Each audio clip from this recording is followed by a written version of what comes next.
Dr. Miller-Meeks, you're recognized for 5 minutes.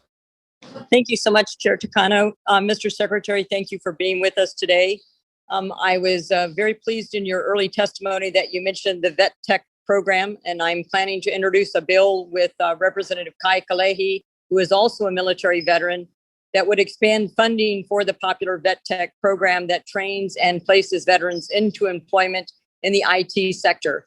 While the funding for this program was recently increased and it is a pilot program, I've been told by your staff that funding will soon run out again because it is so popular. Would you support legislation to increase funding to $125 million a year, which is the number your staff has told us is necessary to keep up with the demand? And if so, why or why not? So the short answer is I do support increased funding. On the specific number, I'd like to get back to you.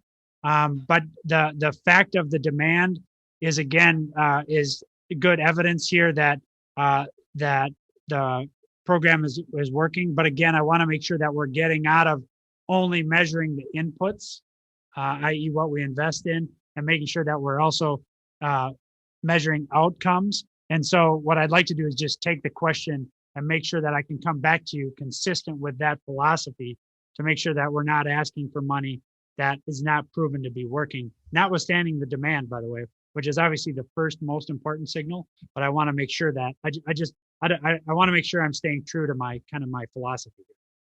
Well, I appreciate your dedication to being a good fiduciary of the taxpayers' money.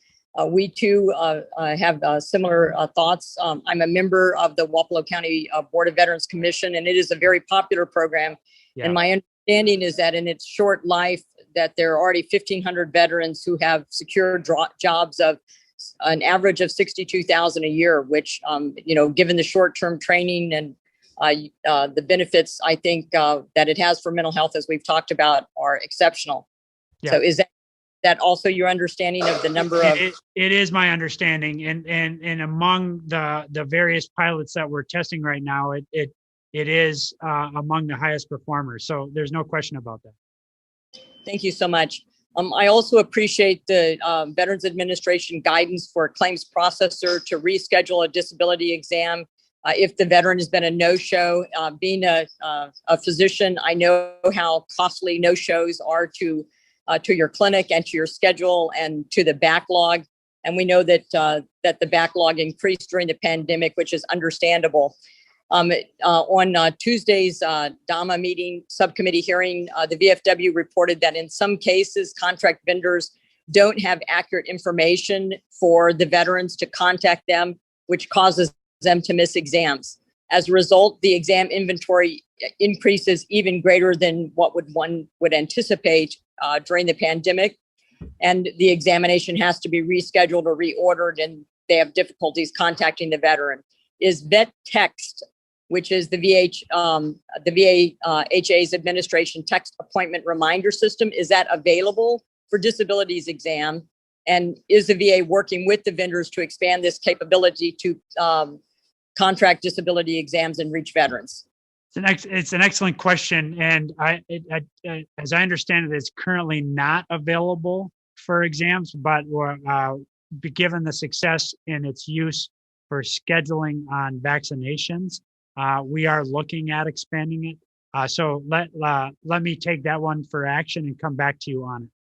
Yep, that would be great. It was a question I had asked in how we can reach more veterans and reschedule. So this is important to get through the backlog, but more importantly, to meet those veterans' needs, get these disability exams scheduled, and it makes it better for both the VA hospital system and those contract vendors that you have throughout that process. Agree. If I have a little bit more time, Chair Takano, I have one more brief question. Okay, your testimony that the CDC estimates that more than 40% of American adults have delayed or deferred care during the pandemic. I've seen this as a physician, and we warned about this. The VA has been a longtime leader in telehealth, as you've already mentioned earlier. And honestly, the VA, I think, was better equipped than many in the healthcare industry to transition care to virtual mediums over the last year. Given that, what percentage of enrolled veterans have delayed or deferred care from the VA over the last year? And what are you doing to safely re-engage them in care now? Yeah, it's an excellent question. So that I don't know, I don't have the data sliced that way, so I can get it sliced for you that way.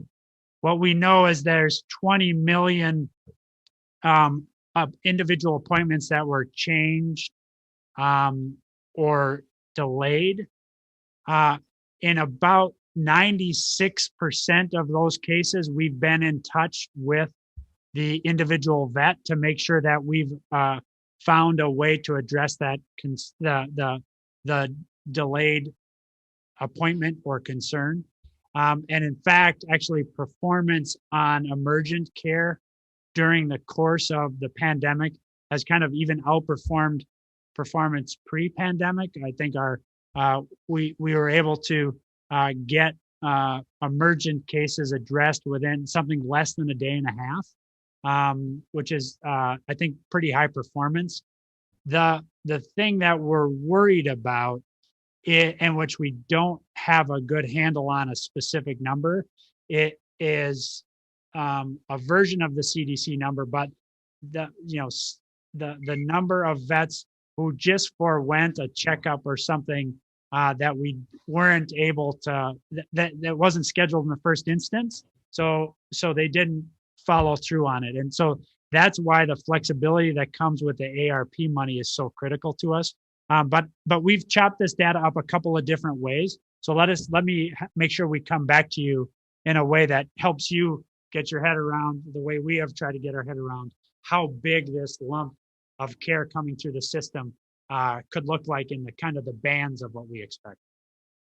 Thank you very much for that answer, and I would appreciate your getting back with you. Thank you very much, Chair Takano, for your patience.